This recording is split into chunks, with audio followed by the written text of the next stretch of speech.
शिवप्रतिष्ठान हिंदुस्थान दोडामार्ग आणि पंचक्रोशीतील शिवपाईक यांच्या संकल्पनेतून दोडामार्ग तालुक्यातील झरे बांबर येथे सिंधुदुर्ग जिल्ह्यातील पहिल्या धर्मवीर छत्रपती संभाजी महाराज यांच्या स्मारकाची उभारणी करण्यात आली आहे। याचा लोकार्पण सोहळा रविवारी शेकडो शिवप्रेमींच्या उपस्थितीत भव्य दिव्य स्वरूपात पार पडला। यावेळी अनेक मान्यवर येथे उपस्थित होते।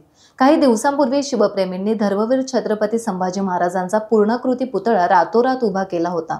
एका रात्रीत पुतळा उभारण्यात आल्याने शिवप्रेमींनी समाधान व्यक्त केलं होतं। सिंधुदुर्ग जिल्ह्यातील पहिले संभाजी महाराज यांचं स्मारक उभं राहिल्याने शिवप्रेमींमध्ये उत्साहाचं वातावरण यावेळेस होते। यामुळे आजच्या नवीन पिढीसमोर छत्रपती संभाजी महाराज यांच्या पराक्रमाच्या इतिहासाचा ठेवा पुढील पिढीपर्यंत पोहोचवण्यासाठी नक्कीच मदत होणार आहे।